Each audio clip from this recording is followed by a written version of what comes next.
الذي غرس لنا شجرة طيبة أصلها ثابت وفرعها في السماء والصلاة والسلام على من الذي بنى لنا بيتا سيتها في الآفاق والأنحاء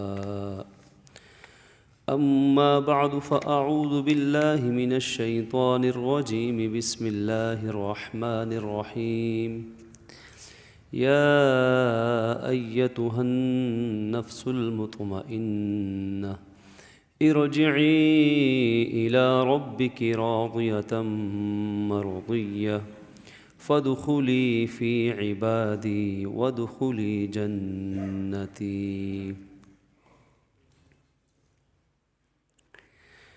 صدق الله العظيم وصدق رسوله النبي الكريم ونحن على ذلك من الشاهدين والشاكرين والحمد لله رب العالمين يا رب صل وسلم دائما أبدا على حبيبك خير خلق كلهم.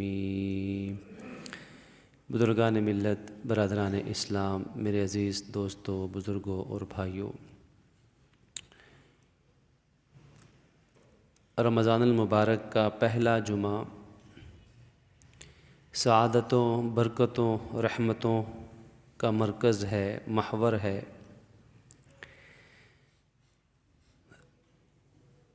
یہ رمضان ہر سال ہمیں نصیب ہوتا ہے۔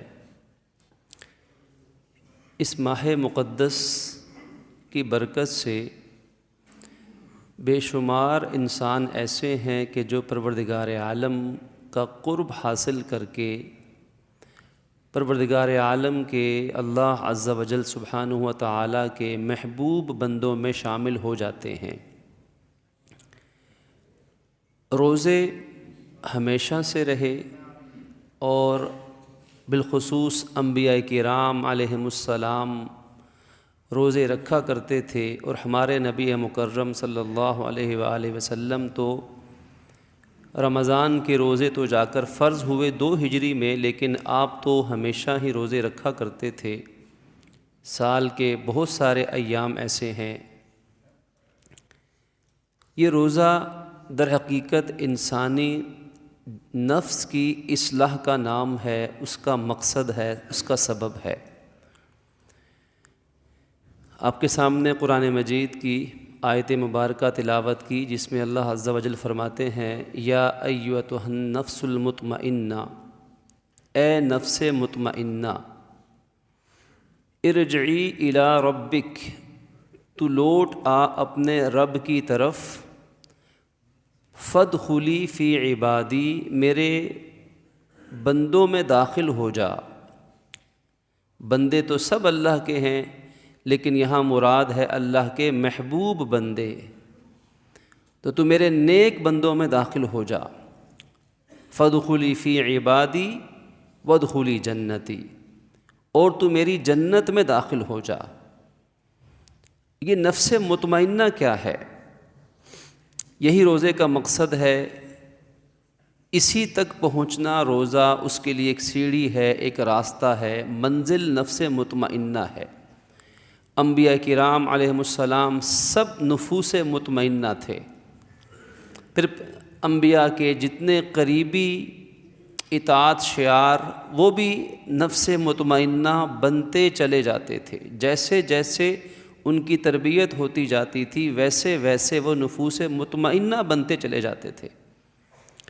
نفس مطمئنہ یہ ہے کہ انسان اللہ تعالیٰ کی اطاعت میں، بندگی میں خوشی اور سہولت محسوس کرنے لگ جائے۔ اب اس بات کو سمجھنے کے لیے بے شمار مثالیں ہم روزمرہ دیکھتے سنتے ہیں۔ اذان ہوتی ہے، حی علی الصلاۃ کی آواز لگتی ہے، اللہ کا منادی پکارتا ہے، کئی کلومیٹر دور تک مسجد کی آوازیں اذانوں کی پہنچتی ہیں، لیکن کیا سب لوگ اس آواز پہ لبیک کہتے ہیں؟ جو ایمان والے ہیں، غیر مسلم کی تو بات ہی نہیں۔ بات تو مومن اور مسلم کی ہے۔ کچھ ایسے لوگ ہوتے ہیں کہ کان میں آواز پڑتے ہی دل بے قرار ان کا مچلنے لگتا ہے کہ بس کسی طرح پہنچ جائیں اپنے رب کے حضور، انہیں چین نہیں آتا، سب چیزیں چھوٹ جاتی ہیں کہ نہیں اب حاضری کا وقت آ گیا۔ نفس مطمئنہ حاضری دے کر خوشی محسوس ہوتی ہے، دل کو راحت پہنچتی ہے، سکون قلب حاصل ہوتا ہے۔ حاضری نہ ہو سکے کسی مجبوری کے تحت تڑپتے ہیں، جیسے مچھلی کو پانی سے باہر نکالیں اس ماہی بے آب کی طرح تڑپتے ہیں۔ یہ انسان اس عمل میں نفس مطمئنہ ہے کہ جس عمل میں انسان کو اللہ تعالیٰ کی اطاعت میں خوشی محسوس ہونے لگ جائے اور وہ بڑی سہولت سے اللہ رب العزت کی اطاعت میں لگا رہے۔ اب کوئی ایک چیز میں لگ گیا، کوئی 2 چیزوں میں، کوئی 10 باتوں میں، کوئی پورے دین میں، اور پوری اطاعت کرتا ہے، کامل اطاعت کرتا ہے، جیسے انبیاء کرام علیہم السلام، اور ان کے بعد پھر درجہ بدرجہ جتنے اللہ تعالیٰ کے مقربین بندے ہیں، غوث ہیں، قطب ہیں، ابدال ہیں، اللہ تعالیٰ کے محبوب بندے ہیں، صلحاء ہیں، شہداء ہیں، اتقیاء ہیں، علماء ہیں، اہل اللہ ہیں، اللہ تعالیٰ کے نیک بندے، چاہے وہ کسی بھی نبی کی امت میں سے ہیں، ان سب کے اندر یہ خاصہ، یہ خوبی سب میں یکساں ہے کہ اللہ تعالیٰ کی اطاعت 1 یا 2 باتوں میں نہیں، تمام باتوں میں، حتیٰ کہ ان باتوں میں بھی جن میں عمل کرنے سے نفس کو تکلیف پہنچتی ہے، جی نہیں چاہتا، مشکل کام ہیں، مشقت والے ہیں۔ میٹھا میٹھا تو سب ہپ ہپ کرتا ہے انسان، جو آسان باتیں ہیں جس میں دنیا کا بھی فائدہ ہے۔ سچ بولنے سے اگر نفع مل رہا ہو، سچ بولنے سے فائدہ ہو رہا ہو، سچ بولنے سے عزت ہو رہی ہو کسی موقع پر، تو کون سچ نہیں بولے گا؟ سب سچ بولیں گے۔ معاملہ تو وہاں آئے گا کہ جہاں سچ بولنا نفس پہ ناگوار ہوگا، جہاں پورا پورا تولنا، دیانتداری سے کام لینا، اپنی ڈیوٹی پوری کرنا، حق انصاف کا فیصلہ کرنا، یہ سب چیزیں انسانی نفس پہ گراں گزریں گی۔ وہاں فیصلہ ہوگا کہ اب اس کے اندر کی تمنا کیا ہے۔ اگر تو یہ بخوشی قبول کرتا ہے تو یہ نفس مطمئنہ کی طرف رواں دواں ہے۔ یہ نفس مطمئنہ ہے، یہ روزے کا مقصد ہے کہ جو روزہ رکھتا ہی نہیں ہے، جس نے روزہ رکھنے کی ابھی تک نیت ہی نہیں کی ہوئی، اور کوئی عذر بھی نہیں، کوئی مجبوری بھی نہیں، اس کے پلان میں روزہ نہیں ہے، وہ تو چھوٹ چاہتا ہے، بہانے تراشتا ہے، ہیلے اور حجتیں پیش کرتا ہے، لیت و لعل سے کام لیتا ہے، اور روزہ کسی مجبوری کے تحت نہ رکھنا پڑے تو خوشی کا اظہار کرتا ہے، دل خوش ہوتا ہے کہ چلو آج فلاں کام بھی نہیں ہو سکا، فلاں بھی نہیں ہو سکا۔ تو یہ کیسے نفس مطمئنہ کی طرف جائے گا؟ ناممکن ہے، کیونکہ روزے نے ہی انسانی نفس کی، انسان کی ٹریننگ جو ہے، اصلاح ہے، اس میں کئی باتیں ہیں۔ سب سے بڑی ٹریننگ کی چیز وہ ہے بھوک اور پیاس، کہ جب ایک انسان بھوک اور پیاس پر قابو پا لیتا ہے، بھوک اور پیاس اس کی گرفت میں آ جاتی ہے، وہ بھوکا رہ کر بھی، پیاسا رہ کر بھی وہ حکم کی تعمیل کرتا ہے، تو اس کے نفس میں ایک صلاحیت پیدا ہو جاتی ہے، اس کو ایک نئی زندگی، ایک نئی تازگی ملتی ہے کہ ایسے بھی عمل ہوتا ہے، ایسے بھی زندگی گزر سکتی ہے، بھوکے پیاسے رہ کے بھی زندگی کے کام کاج ہو سکتے ہیں، اپنی نفس کی خواہش کو چھوڑنا بھی کوئی کام ہے۔ ورنہ جس دور سے ہم گزر رہے ہیں، اس دور میں اپنی خواہش نفس کو جو جتنے مضبوط طریقے سے پورا کرتا ہے، لوگ سمجھتے کہ شاید یہ زیادہ عقل مند ہے، زیادہ سمجھدار ہے، زیادہ باصلاحیت ہے، زیادہ باکمال ہے، لوگ اس کو فخر کی نگاہ سے دیکھتے ہیں، قابل رشک سمجھتے ہیں۔ حالانکہ ہمارا دین کہتا ہے کہ خواہش نفس پہ چلنا کمال نہیں، یہ تو سارے جانور، پرندے، وحشی مخلوقات، بے زبان سب کرتے رہتے ہیں۔ انسان کا کمال یہ ہے کہ وہ اللہ کے حکم پہ چلتا ہے، اپنی خواہش کو رکاوٹ نہیں بننے دیتا۔ ایک ہے رکاوٹ نہ بننے دینا، ایک ہے خواہش نفس ہی اللہ کے حکم کے مطابق ہو جائے، یہ اوپر کا درجہ ہے۔ ایک ہے نماز پڑھنے کو جی نہیں چاہ رہا تو نماز نہیں پڑھی، روزہ نہیں رکھا، سچ نہیں بولا، حلال نہیں کمایا، غریب کی مدد نہیں کی، ماں باپ کی خدمت نہیں کی، رشتہ دار سے صلہ رحمی نہیں کی، نہیں چاہ رہا تھا جی تراویح پڑھنے کا، نہیں پڑھی، اور پھر بعد میں کوئی خاص افسوس بھی نہیں ہوا۔ جھوٹ بولنے کو جی چاہ رہا تھا، جھوٹ بولا، فلمیں دیکھی، ڈرامے دیکھے، بد نظری کی، غصہ نکالا، انتقام لیا، مارا پیٹا، جھگڑے کیا، گالم گلوچ پہ اتر آیا، جی چاہ رہا تھا تو کر لیا اور بعد میں کوئی افسوس بھی نہیں ہے۔ انسانوں کو قتل تک کر دیا، معاذ اللہ، قتل، بے گناہ کا قتل کیا، رشوت کھائی، سود کھایا، ملاوٹ کی، اور دھوکے سے لوگوں سے مال ہتھیاتا رہا۔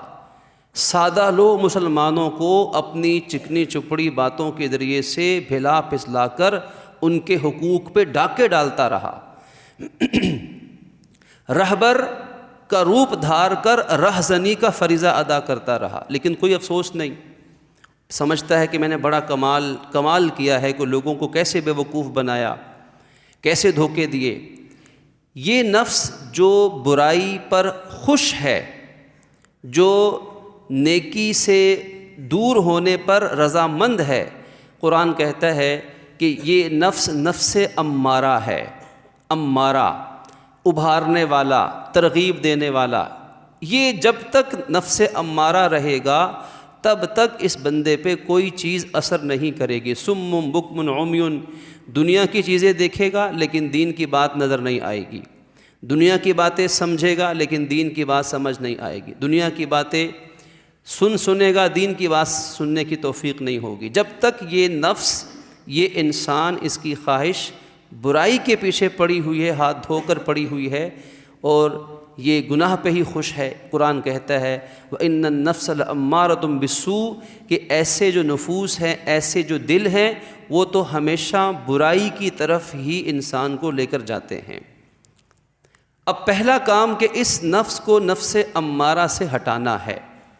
روزہ ٹونک ہے، روزہ کی ایک نسخہ کیمیا ہے، روزہ ایک آب حیات ہے، رمضان ایک بہترین ٹریننگ سیشن ہے کہ اس نفس امارہ کو جو پورا سال برائی سے ہٹتا نہیں اور اچھائی پہ لگتا نہیں، اس ایک مہینے کے اندر ہمیں موقع مل رہا ہے کہ ہم اس نفس امارہ کو ہم قابو میں کریں، اس بے لگام وحشی گھوڑے کو، اس جو ہے بے لگام اس مخلوق کو، اس نفس کو قابو میں لے کر آئیں۔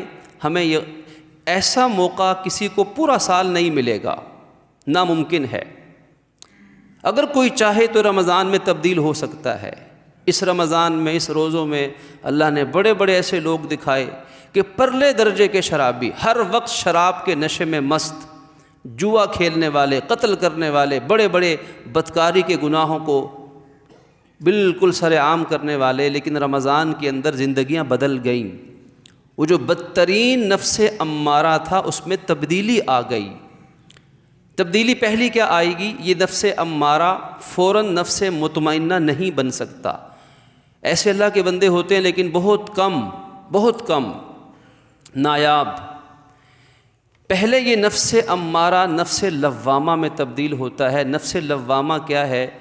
کہ کم از کم دل میں یہ سوچے کہ مجھے نیکی کرنی چاہیے تھی، روزہ میں نے کیوں چھوڑا، میں نے سچ کیوں نہیں بولا، میں نے ماں باپ کو راضی کیوں نہیں کیا، میں نے فلاں کی مدد کیوں نہیں کی۔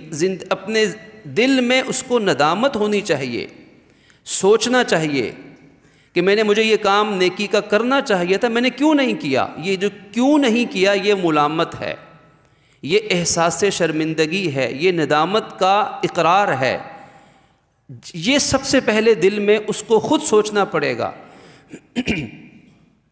کہ مجھے ایسا کرنا چاہیے تھا۔ اسی طرح اگر گناہ ہو جاتا ہے تو اس کو ملامت کرنی چاہیے اپنے آپ پر کہ مجھے یہ جھوٹ نہیں بولنا چاہیے تھا، یہ ملاوٹ نہیں کرنی چاہیے تھی، یہ جو میں دھوکے سے مال کما رہا ہوں مجھے یہ نہیں کرنا چاہیے، یہ سود نہیں کھانا چاہیے، یہ فلاں جرم نہیں کرنا چاہیے۔ نیکی سے محروم ہوا تو دل میں ندامت کا احساس آئے، گناہ کر دیا تو دل میں شرمندگی پیدا ہونا شروع ہو جائے۔ اگر یہ احساس دل میں آ رہا ہے تو یہ انسان پھر بھی خوش نصیب ہے، پھر بھی خوش نصیب ہے، کیونکہ اس کے دل میں ابھی اس کا ضمیر ابھی مردہ نہیں ہوا، اس کا نفس ابھی وہ امارہ نہیں بنا، وہ لوامہ ہے کہ ملامت تو کر رہا ہے۔ اچھا، اب اتنا یہ بھی کافی نہیں کہ بس دل میں ملامت کرتا رہے اور کوئی ملامت کا اثر نہ لے، تو یہ ملامت ختم ہو جائے گی، نفس امارہ بن جائے گا، جیسے فرعون کا نفس ہے، قارون کا، شداد کا، ابو لہب کا، ابو جہل کا، شیطان کا۔ یہ وہ نفوس ہیں جن کو کوئی پرواہ نہیں بدی کر کے، بلکہ بدی پہ فخر کرتے ہیں۔ تو اب ان بدترین لوگوں سے بچنے کا کہ دل میں ملامت آئی، شکر کرے اور سوچے کہ یہ جو میرا نفس مجھے برا کہہ رہا ہے، ملامت، میں اس پہ کان دھروں، اس پہ عمل کروں، اس بات کو اپنا لوں کہ اچھا نیکی کرنی ہے، آئندہ گناہ نہیں کرنا، جرم نہیں کرنا۔ جب یہ اس احساس کے ساتھ عملی کوشش شروع کر دے گا، ملامت دل کی ہے، قاضی، جج، مفتی یہاں بیٹھا ہے، اس نے فتویٰ دیا، اس نے فیصلہ کیا کہ آئندہ گناہ نہیں کرنا، نیکی نہیں چھوڑنی، روزہ نہیں چھوڑنا، فلاں کام نیک عمل نہیں چھوڑنا، اس کے فیصلے پہ اب یہ انسان اپنے ہاتھ پاؤں، دل، دماغ، جسم کے اعضاء سے کوشش شروع کر دے، تو اب اس کا یہ جو نفس ہے، یہ نفس لوامہ سے نفس مطمئنہ کی طرف سفر شروع کر دے گا۔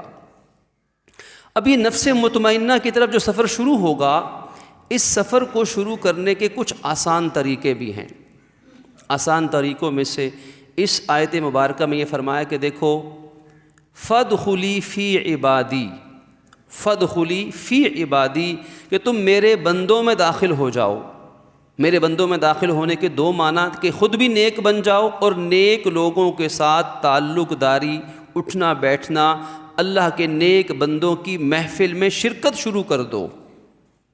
اور یہ جو مسجد کا ماحول ہے، یہ جو نمازوں کے اوقات ہیں، ذکر و اذکار کے، تعلیم و تدریس کے جو اوقات ہیں، یہ اس سے بہتر محفل اور کوئی نہیں ہو سکتی کہ اس میں ہر بندہ باوضو بیٹھا ہے، اس کے دل میں کوئی برا خیال نہیں آ رہا، الحمدللہ، قبلہ رخ بیٹھے ہیں، اللہ کی یاد ہے، نبی کی یاد ہے، دین پہ حکم کے لیے حاضر ہوئے ہیں، اپنی قبر اور اپنی آخرت کے لیے یہاں پہنچے ہیں، سب کچھ چھوڑ کر آئے ہیں۔ اس کا مطلب اس وقت سب اللہ کے نیک بندے بن چکے ہیں، اور کئی ایسے بھی ہوں گے جنہیں چھپے رستم کہا جاتا ہے۔ لوگوں کی نگاہ میں تو وہ عام سے لوگ ہوں گے، لیکن اللہ کی بارگاہ میں ان کا بڑا بلند رتبہ ہوگا، ایسے لوگ بھی ہوں گے انشاءاللہ۔ تو اب یہ جو محفل ہے، یہ فَادْخُلِي فِي عِبَادِی ہے، میرے نیک بندوں میں میرے نیک بندوں کے ساتھ تم داخل ہو جاؤ۔ تو جب یہ کام شروع ہوگا تو پھر فَادْخُلِي فِی جنتی، نفس مطمئنہ، جب موت کا وقت آئے گا تو اعلان ہوگا، اے نفس مطمئنہ، اے مرنے والے شخص، تو سیدھا جنت میں داخل ہو جا انشاءاللہ۔ اس لیے فرمایا حدیث میں کہ جب ایک انسان مرتا ہے اللہ کا نیک بندہ، تو موت سے پہلے جنت میں اس کو اس کا ٹھکانہ دکھا دیا جاتا ہے، بتا دیا جاتا ہے، اور جو ہی اس کو پتہ چلتا ہے کہ میری موت کے وقت یہ جنت میں میرا ٹھکانہ ہوگا، تو اس کی روح بے قرار ہو جاتی ہے کہ مجھے اس دنیا کے جہنم سے نکالو، میں یہاں رہنا نہیں چاہتا ہوں، کیونکہ میں نے جنت میں اپنا ٹھکانہ دیکھ لیا، رب کا سلام پہنچ گیا، اور رب کی رحمتیں مجھ پہ جھوم جھوم کے نازل ہو رہی ہیں، دنیا اس کو جہنم لگنے لگتی ہے۔ اس لیے فرمایا کہ میت کو جب اٹھا کر لے جاؤ تو پھر تیز تیز قدموں سے لے کر جاؤ اور جلدی تدفین کرو، فوت ہونے کے بعد پھر دیر نہ کرو، کیونکہ حدیث میں دو میں سے ایک حالت ہے، یا وہ اللہ کا فرما بردار نیک روح نفس مطمئنہ ہے، یا اللہ کا نافرمان بد روح اور نفس امارہ ہے۔ اگر وہ اللہ کا نیک بندہ نیک روح ہے تو پھر اس کو جلدی جلدی دنیا کی اس جہنم سے نکالو، قبر آخرت کی جنت میں لے کر جاؤ، کیونکہ قبر جنت کے گڑھوں میں سے ایک گڑھا ہے۔ اور خدا نخواستہ اگر وہ اللہ کا نافرمان ہے تو اس نافرمان بدبخت کا بوجھ اپنے کندھوں سے اٹھا کے چھوڑ کر آ جاؤ۔ تو دونوں صورتوں میں جنازے میں تدفین میں جلدی کرو۔ تو دیکھیے نفس مطمئنہ اللہ کی حکم پہ تسلیم رضا، سر تسلیم خم کرنے والا۔ یہ کیسے بنے گا؟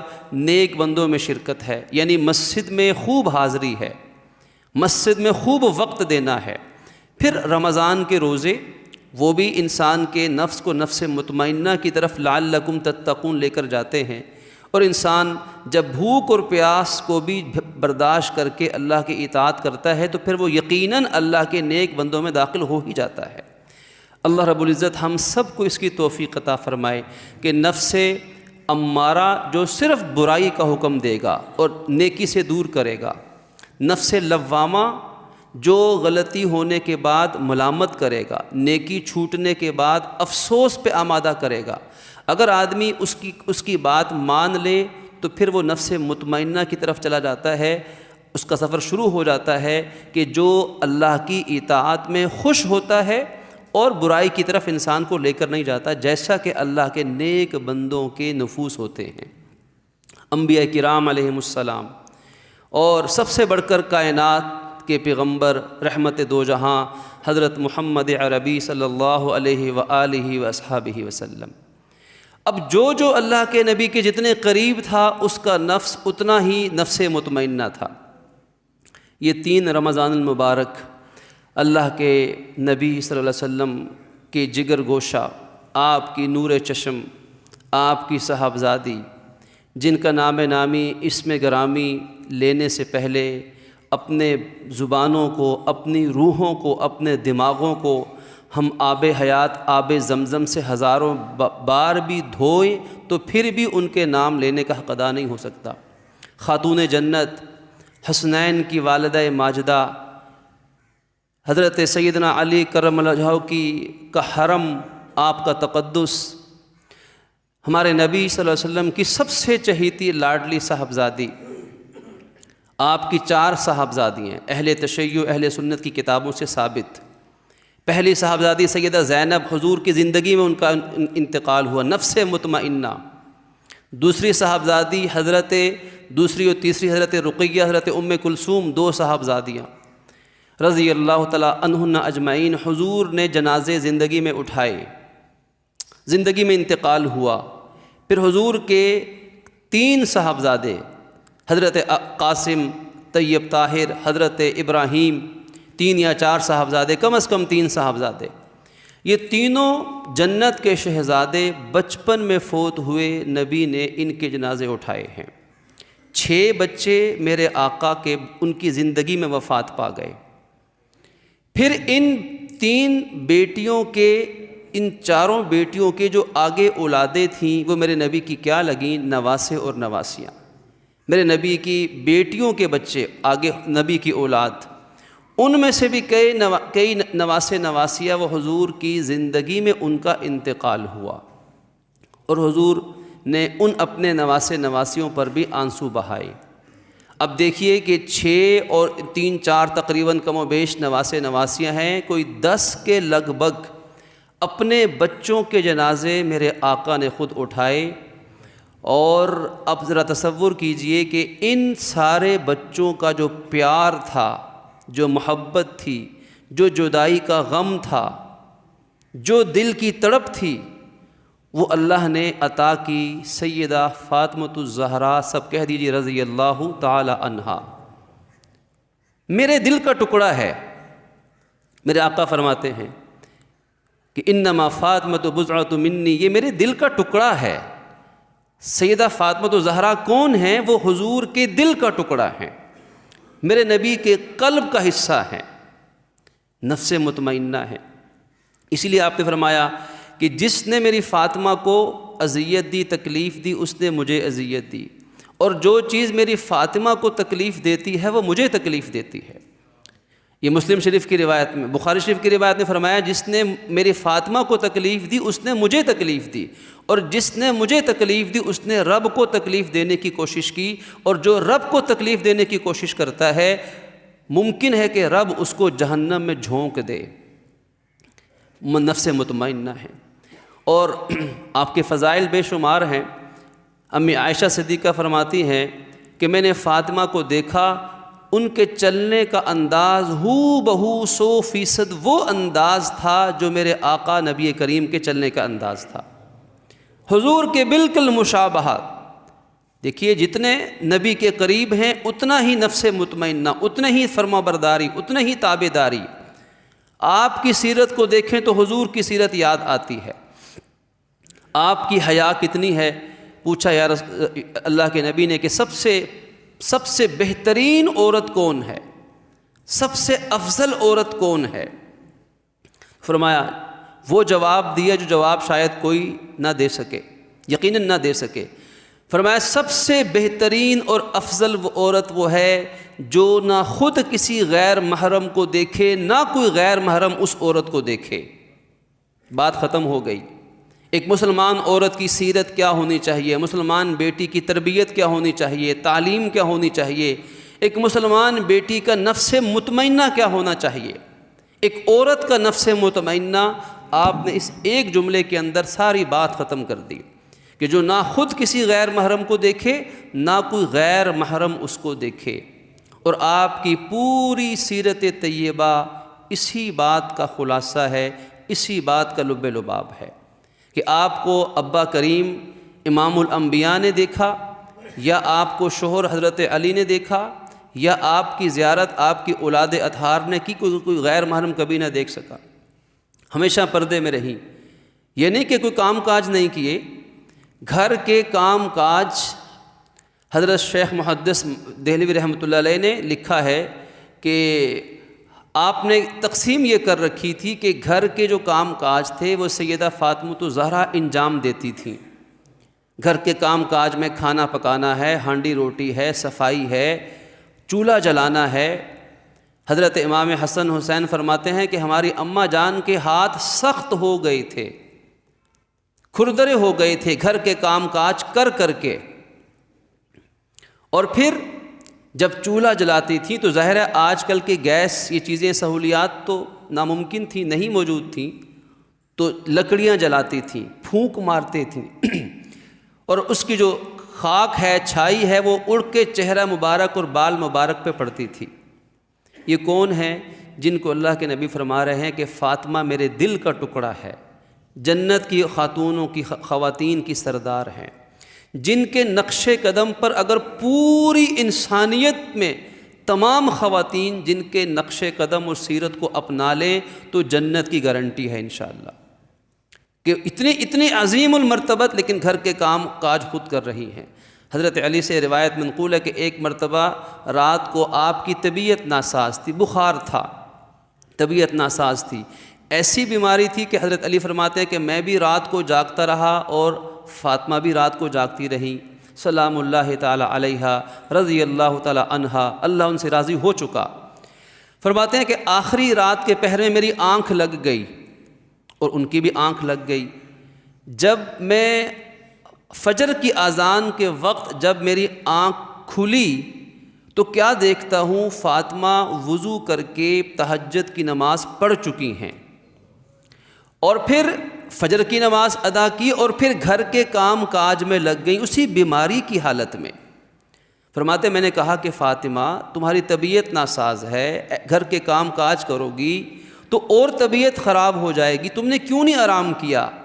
فرماتی ہیں کہ میں اپنے گھر کے فرائض کیوں نہ پوری کروں، میں اپنے شوہر کی خدمت کیوں نہ کروں، میں اپنے بچوں کی خدمت کیوں نہ کروں، یہی میرے لیے جنت کا راستہ ہے، میرے والد کی تربیت ہے۔